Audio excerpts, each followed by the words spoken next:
Hello, ladies and gentlemen, and welcome back to another presentation of Urkh But, a new work of music and fiction by the Holy Gasp, co-composed by myself, Benjamin Hackman, and Robert W. Stevenson.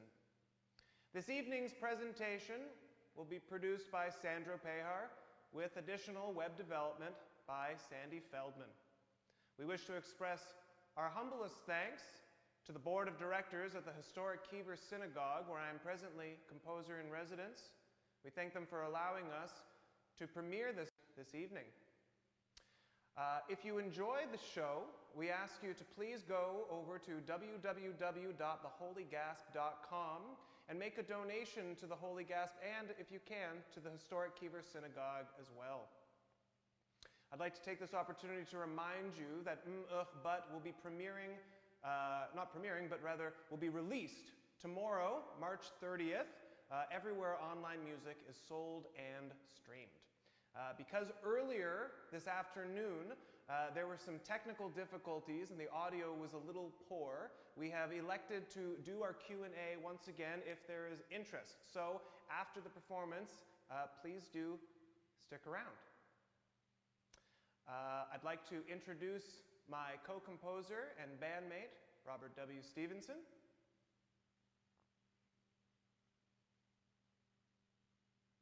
And without further ado, this is Urkh But.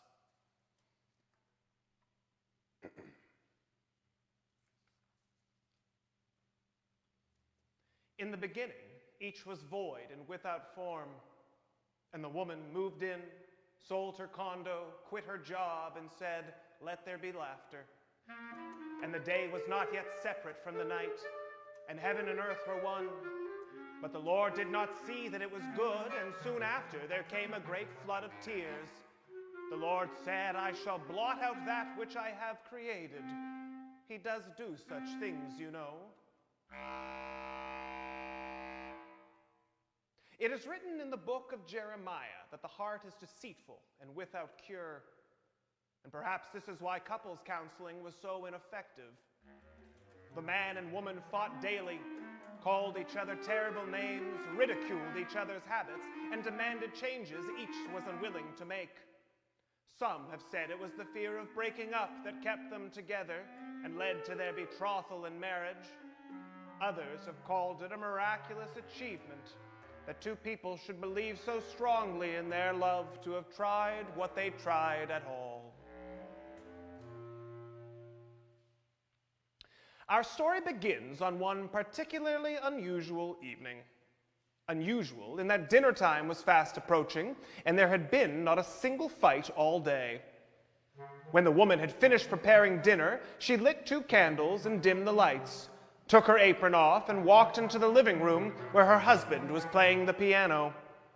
She touched him gently on the shoulder, and from this touch he ascertained that dinner was ready, and walked with her into the kitchen to eat. It was a delicious meal, especially the soup, and the couple the one ums when soup is delicious.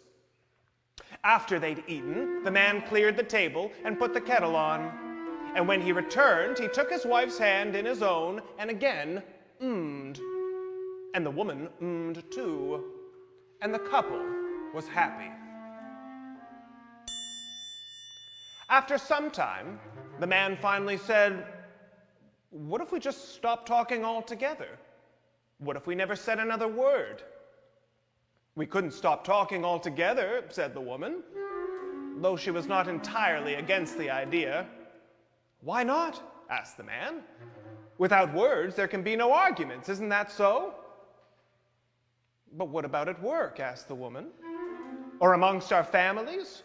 What would my father think?" "When we're together," said the man, "only when we're together." "How would we communicate?" asked the woman. "Facial gestures," replied the man, as if it were obvious. "We'll point to things and for one another." His eyes lit up with enthusiasm, and the woman could see this was no joke. "But mming can't convey everything," said the woman. "It can," protested the man, "with the proper intonation." And the woman said,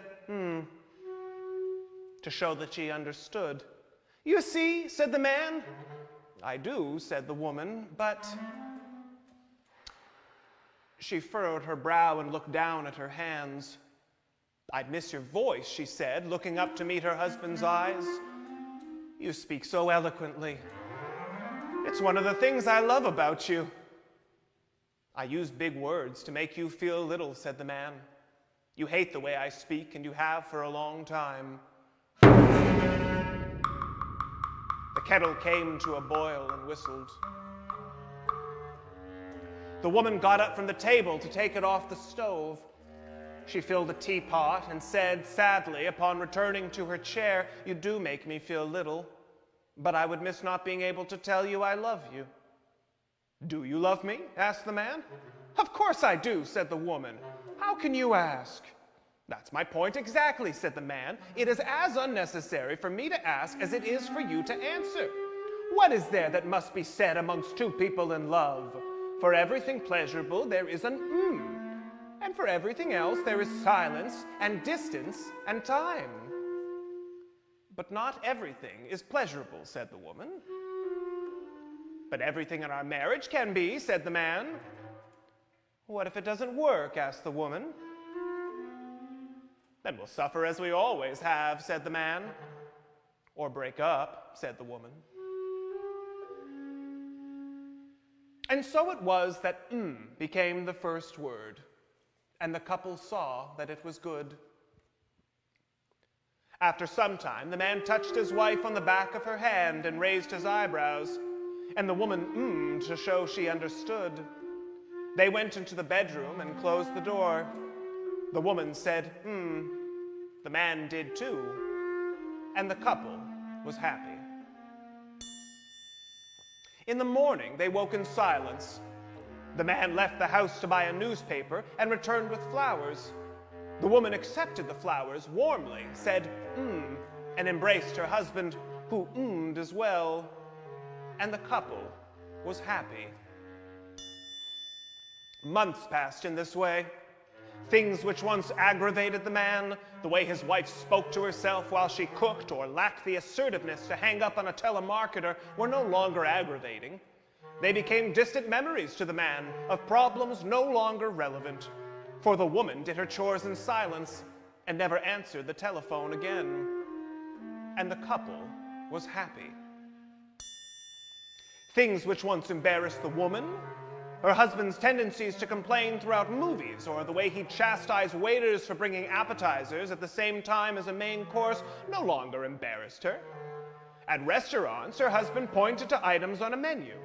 If a waiter understood, the man said, And if a waiter did not, the man ummed twice, each quicker than a typical and the second in immediate succession of the first. The man would say, and all was understood. What the couple ordered they ate in silence, and if a meal was delicious they might have chosen to though often did not, for in those days there did not exist an to express non-deliciousness, and if one was unhappy with a meal the other never ventured to find out, and the couple was happy. Once, at the movies, the woman's cousin spotted the couple and called out their names. When her cousin approached, the woman simply kissed her on the cheek, held her husband's hand tightly in her own, and smiled. And her husband smiled too. And who cannot smile back at a couple so plainly in love and happy? And so the woman's cousin smiled as well, and all three said, And the couple left without saying goodbye, and no one was offended or wished they could have said more. And the couple was happy. What the man did at work was largely unknown to the woman. What the woman did at home was unknown to the man, and neither ventured to speak to find out. They neither hosted parties nor attended them, declined invitations to family affairs, and avoided going anywhere together where speaking could not be avoided. The man was denied a promotion after declining an invitation to a double date with his boss's new girlfriend. The woman's mother fell down a flight of stairs and broke her neck, was sent to hospital and lost the ability to feed herself, walk, or use the bathroom on her own. But the woman never received the phone call or spoke much to her family anymore, and so never found out, and the couple was happy. Then, one night, the couple got into bed, and the woman turned out the light before the man was able to raise his eyebrows. She turned her back to him and pulled his arm over her body. The man squeezed his wife and held her close, and the woman ummed. But when the man reached between her legs, she stopped umming and squeezed her thighs together. The man grabbed his wife by the hip and pressed himself against her to make her aware of what was happening in his body. But the woman straightened her legs so that she could not be so easily pressed against. The man twisted his face in a knot and rolled over on his back. He took his wife's hand under the cover, and the woman wished for the courage to let go, but feared the man's reaction and so tried to sleep. But the man could not sleep.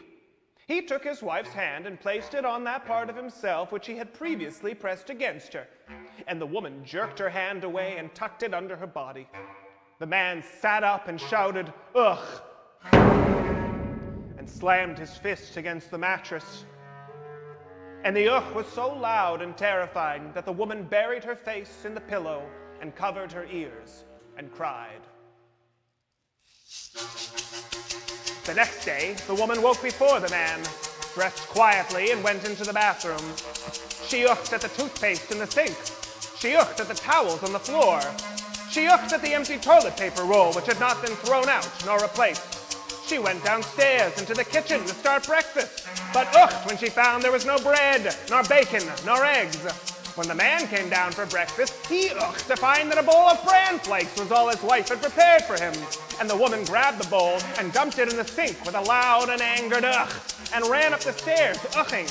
And the man ucked at his wife from the bottom of the stairs and left for work without breakfast, slamming the door behind him. That night he came home late from the office, smelling of whiskey. And so it was that ugh became the second word. Still, the man and woman did not speak, for in the time since they had stopped speaking to each other, the relationship had certainly improved. And if it hadn't, neither said a word about it, and the couple was happy.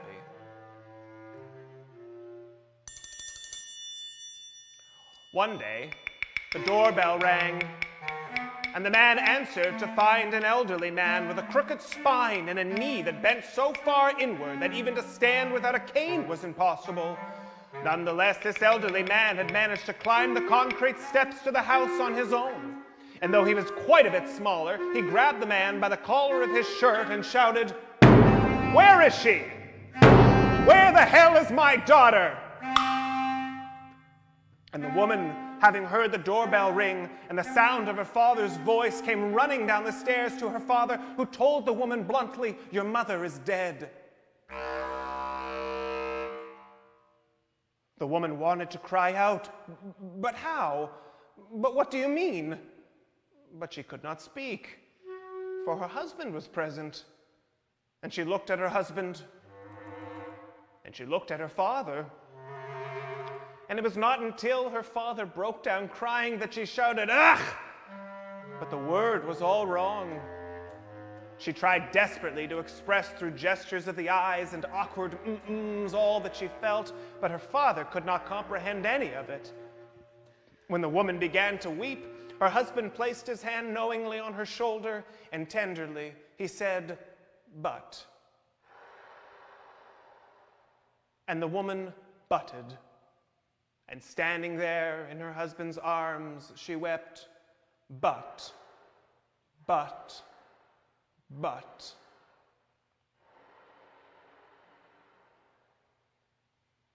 And so it was that but became the third word. The woman went to the funeral without her husband, and neither spoke of the sadness she felt nor the guilt that burdened the man. Gradually, the woman stopped cooking, then cleaning, and gained 30 pounds.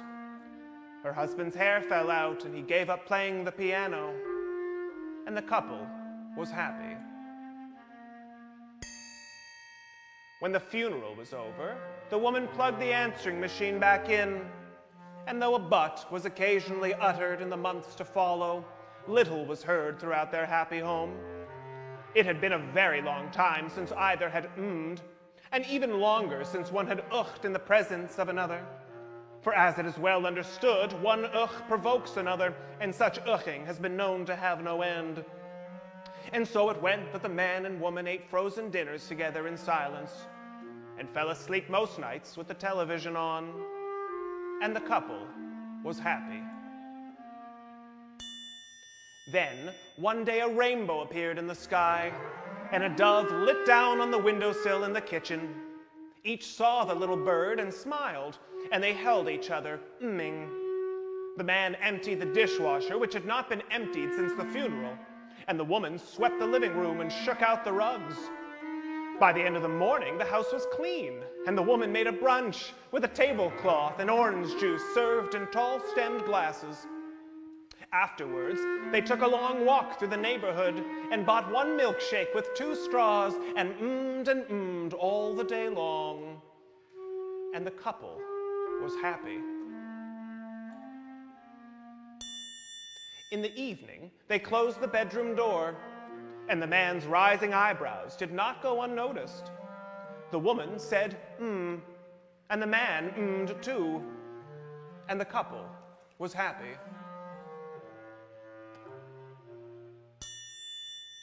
In the morning, the woman woke before her husband, umming.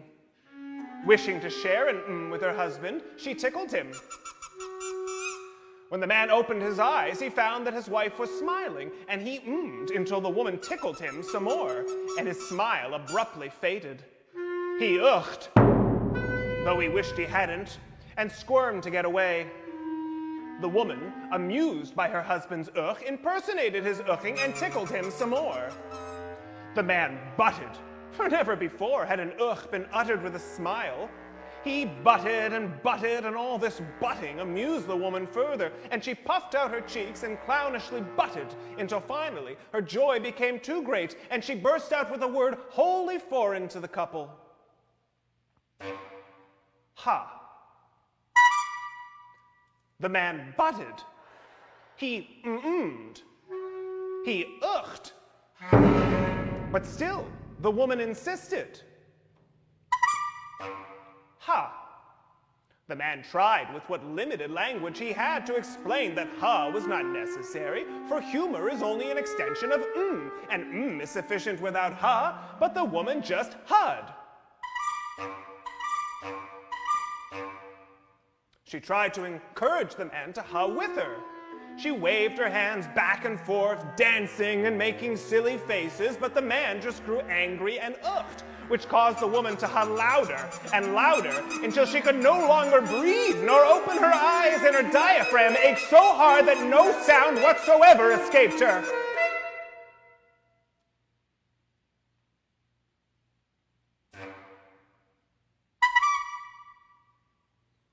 And so it was that ha became the 4th word. And the woman packed up her belongings and moved out that morning. And the couple was happy. And they never spoke again.